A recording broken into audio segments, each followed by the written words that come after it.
दोस्तों, अगर 2026 में दुनिया की सबसे powerful military power United states एक ऐसे देश से स्ट्रगल करती नजर आए जिसके ऊपर वो पिछले 40 साल से सैंक्शंस लगाता आ रहा है, तो दुनिया का पावर बैलेंस कितना बदल सकता है। ये कोई रैंडम स्पेक्यूलेशन नहीं है। ये क्लेम आता है गेम थियरी और जियोपॉलिटिक्स के एक्सपर्ट प्रोफेसर जियांग की तरफ से। उन्होंने एक ऐसा प्रेडिक्शन दिया है जो अगर सच हो गया तो सिर्फ एक वॉर का रिजल्ट नहीं बदलेगा बल्कि ग्लोबल इकोनॉमी का पूरा सिस्टम हिल सकता है। उनकी पहली 2 प्रेडिक्शंस ऑलरेडी सच हो चुकी है। पहली प्रेडिक्शन थी डोनाल्ड ट्रंप दोबारा इलेक्शन जीतेंगे। दूसरी प्रेडिक्शन थी ट्रंप के पावर में आते ही अमेरिका और ईरान के बीच डेंजरस कन्फ्रंटेशन शुरू हो जाएगा। और अब उनकी तीसरी प्रेडिक्शन सबसे ज्यादा शॉकिंग है। उनका कहना है कि अगर ये कन्फ्लिक्ट फुल स्केल वॉर में बदल गया तो अमेरिका इस वॉर को जीत नहीं पाएगा। सुनने में ये इम्पॉसिबल सा लगता है क्योंकि अमेरिका दुनिया का सबसे एडवांस्ड मिलिट्री पावर देश है। उसके पास $1 ट्रिलियन का डिफेंस बजट है, एयरक्राफ्ट कैरियर्स, स्टेल्थ जेट्स और ग्लोबल मिलिट्री बेसेस का नेटवर्क है। लेकिन प्रोफेसर जियांग के अकॉर्डिंग प्रॉब्लम यही है, अमेरिका की मिलिट्री पावरफुल है लेकिन उसका स्ट्रक्चर पुराने टाइप की वॉर्स के लिए बना हुआ है। आज की मॉडर्न वॉर बिल्कुल डिफरेंट हो चुकी है। इसको कहते हैं एसिमेट्रिक वॉरफेयर। इसका सिंपल मतलब है एक छोटा और सस्ता वेपन भी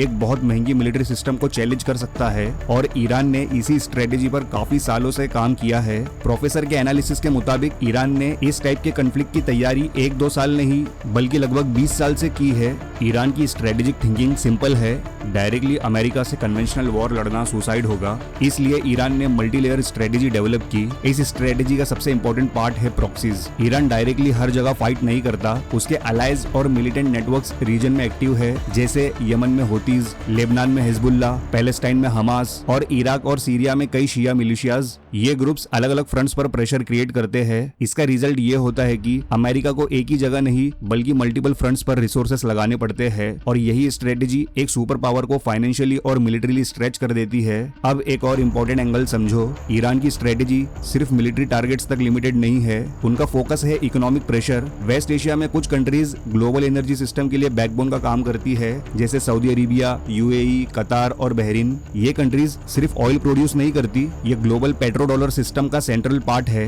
पेट्रो डॉलर का मतलब है कि दुनिया का ज्यादातर ऑयल यूएस डॉलर्स में ट्रेड होता है। इससे डॉलर की डिमांड स्ट्रॉन्ग रहती है और फिर यही ऑयल मनी वापस अमेरिका के फाइनेंशियल सिस्टम में इन्वेस्ट होता है, स्टॉक मार्केट, बॉन्ड्स और रियल एस्टेट के थ्रू। अगर गल्फ रीजन अनस्टेबल हो जाता है या ऑयल एक्सपोर्ट्स डिसरप्ट हो जाते हैं तो इसका डायरेक्ट इंपैक्ट अमेरिकन इकोनॉमी पर पड़ सकता है। प्रोफेसर जियांग के मुताबिक ईरान इसी वीक पॉइंट को टारगेट कर रहा है। उनका फोकस सिर्फ मिलिट्री बेसेस नहीं बल्कि एनर्जी इंफ्रास्ट्रक्चर और लॉजिस्टिक रूट्स भी हो सकते हैं। एग्जाम्पल के लिए गल्फ कंट्रीज का एक हिडन वल्नरेबिलिटी है वाटर सप्लाई। सऊदी अरेबिया और यूएई जैसे डेजर्ट कंट्रीज में फ्रेश वाटर रिसोर्सेज बहुत कम है। उनका ज्यादातर ड्रिंकिंग वाटर डिसैलिनेशन प्लांट से आता है। ये प्लांट्स समुद्र के सॉल्टी पानी को प्रोसेस करके ड्रिंकिंग वाटर बनाते हैं। अगर कोई मेजर डिसैलिनेशन फैसिलिटी डिसेबल हो जाए तो कुछ ही दिनों में मिलियंस लोग वाटर शॉर्टेज फेस कर सकते हैं। इसलिए मॉडर्न वॉरफेयर में सिर्फ टैंक्स और जेट्स ही इंपॉर्टेंट नहीं होते, क्रिटिकल इंफ्रास्ट्रक्चर भी वॉर का पार्ट बन जाता है। और इसी कॉन्टेक्स्ट में ड्रोन्स का रोल बहुत इंपॉर्टेंट हो गया है। ईरान के पास एक ड्रोन सिस्टम है जिसे शायद 136 के नाम से जाना जाता है। इस ड्रोन की सबसे डेंजरस चीज है उसकी सिंप्लिसिटी। ये ड्रोन महंगा नहीं होता, इसको लॉन्च करने के लिए सिर्फ जीपीएस कोऑर्डिनेट सेट करने होते हैं। फिर ये लो एल्टीट्यूड पर फ्लाई करता हुआ टारगेट तक पहुंच जाता है। लो एल्टीट्यूड का मतलब रडार सिस्टम के लिए डिटेक्ट करना मुश्किल। और अगर डजन्स या हंड्रेड्स ड्रोन्स एक साथ लॉन्च हो जाए तो एयर डिफेंस सिस्टम ओवरलोड हो सकता है। यहाँ एक और प्रॉब्लम है, एक ड्रोन को डिस्ट्रॉय करने के लिए जो इंटरसेप्टर मिसाइल यूज होती है वो बहुत महंगी होती है। कभी कभी एक इंटरसेप्टर मिसाइल की कॉस्ट मिलियंस ऑफ डॉलर्स तक होती है। सोचो अगर एक $50,000 के ड्रोन को गिराने के लिए $2 मिलियन की मिसाइल यूज करनी पड़े तो आप ही सोचो लॉन्ग टर्म में कौन सी साइड इकोनॉमिकली सस्टेन कर पाएगी। यही एसिमेट्रिक वॉर का कोर प्रॉब्लम है। कई बार एक सिंगल मिसाइल को इंटरसेप्ट करने के लिए मल्टीपल इंटरसेप्टर्स लॉन्च करने पड़ते हैं और फिर भी सक्सेस गारंटी नहीं होती। इसका मतलब डिफेंस सिस्टम का कॉस्ट कंटिन्यूसली बढ़ता रहता है। दूसरी तरफ अटैकर रिलेटिवली सस्ता वेपन यूज करता है। इस स्ट्रेटेजी को कहते हैं कॉस्ट इंपोजिशन स्ट्रेटेजी, यानी ओपोनेंट को इतना महंगा डिफेंस मेंटेन करना पड़े कि उसकी इकोनॉमी पर प्रेशर आ जाए। प्रोफेसर जियांग के अकॉर्डिंग ईरान इसी मॉडल पर काम कर रहा है। एक और फैक्टर है सप्लाई चेन इंडिपेंडेंस। ईरान ने अपनी ड्रोन टेक्नोलॉजी और मिसाइल प्रोडक्शन लार्जली डोमेस्टिक बना ली है। इसका मतलब सैंक्शंस होने के बावजूद वो अपने वेपन्स मैन्युफैक्चर कर सकता है। ये चीज किसी भी लॉन्ग वॉर में बहुत इंपॉर्टेंट होती है। अब एक और स्ट्रेटेजिक लिमिटेशन समझो। हिस्ट्री का रिकॉर्ड कहता है कि सिर्फ एयर स्ट्राइक से रेजिम चेंज ऑलमोस्ट इम्पॉसिबल होता है। इराक, अफगानिस्तान और लीबिया में लास्ट स्टेज पर ग्राउंड ट्रूप्स डिप्लॉय करने पड़े, लेकिन ईरान के केस में ग्राउंड इन्वेजन एक्सट्रीमली रिस्की है। ईरान का जियोग्राफी माउंटेनियस है, पॉपुलेशन लार्ज है और रेजिस्टेंस का पॉसिबिलिटी स्ट्रॉन्ग है। इसी वजह से अमेरिकन ऑफिशियल्स बार बार कह चुके हैं कि लार्ज स्केल ग्राउंड इन्वेजन उनका प्राइमरी ऑप्शन नहीं है। अगर ग्राउंड ट्रूप्स नहीं भेजे जाते तो वॉर मोस्टली एयर स्ट्राइक्स और प्रॉक्सी कॉन्फ्लिक्ट्स तक लिमिटेड रहता है और इस टाइप के कॉन्फ्लिक्ट्स कभी कभी सालों तक चल जाते हैं। अब एक पॉलिटिकल डायमेंशन भी समझो। कुछ एनालिस्ट के मुताबिक इंटरनेशनल कॉन्फ्लिक्ट्स कभी कभी डोमेस्टिक पॉलिटिक्स से इन्फ्लुएंस होते हैं।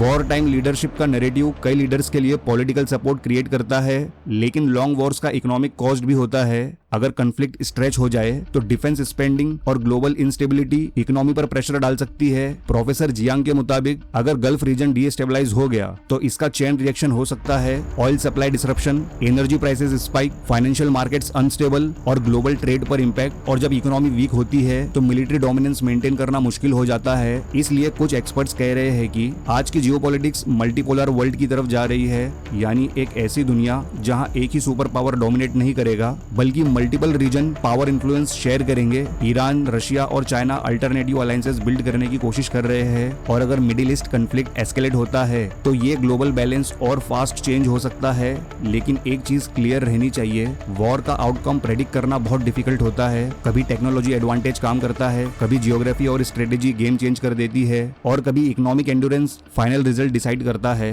इस वक्त वेस्ट एशिया में जो टेंशन बिल्ड हो रहा है वो सिर्फ रीजनल कॉन्फ्लिक्ट नहीं है, इसके कॉन्सिक्वेंसेस ग्लोबल हो सकते हैं, एनर्जी मार्केट से लेकर फाइनेंशियल सिस्टम्स तक। और इसीलिए दुनिया भर के एनालिस्ट इस सिचुएशन को क्लोजली वॉच कर रहे हैं। रॉयटर्स की रिपोर्टिंग के मुताबिक गल्फ पोर्ट्स, ऑयल हब्स और शिपिंग लेन्स ऑलरेडी प्रेशर में है। फुजेरिया जैसे एक्सपोर्ट हब पर डिसरप्शन हुआ, खार्ग आइलैंड पर स्ट्राइक्स रिपोर्ट हुई और स्ट्रेट ऑफ हॉर्मस के थ्रू ऑयल फ्लो पर इतना प्रेशर आया कि बैंक्स ने ब्रेंट फोरकास्ट बढ़ा दिया। यानी वॉर का डैमेज सिर्फ बैटलफील्ड पर नहीं बल्कि ऑयल मार्केट, शिपिंग, इंश्योरेंस और ग्लोबल ट्रेड नेटवर्क पर भी दिख रहा है। अगर ये प्रेशर लंबा चला तो अमेरिका चाहे मिलिट्री स्ट्राइक्स में टैक्टिकल सक्सेस दिखा दे, इकोनॉमिक फ्रंट पर उसको महंगा प्राइस देना पड़ सकता है। रॉयटर्स की रिपोर्टिंग ये भी दिखा रही है कि गल्फ अरब स्टेट्स खुद इस वॉर की कॉस्ट को फील कर रहे हैं, जबकि ईरान ने एनर्जी रूट्स और रीजनल एसेट्स पर प्रेशर बिल्ड करके कॉन्फ्लिक्ट को वाइड फ्रंट पर स्प्रेड कर दिया है। इसका मतलब ये है कि अमेरिका अगर ईरान को वीकेन करने निकला भी हो तो वॉर का बर्डन उसके पार्टनर्स पर भी गिर रहा है। और जब अलाइज खुद डैमेज एब्जॉर्ब करने लगे तब सुपर पावर की पोजीशन और कॉम्प्लिकेटेड हो जाती है, क्योंकि अगर एक सुपर पावर भी एसिमेट्रिक वॉरफेयर के अगेंस्ट स्ट्रगल करता है तो ये सिग्नल हो सकता है कि 21वीं सेंचुरी का वॉरफेयर चेंज हो चुका है।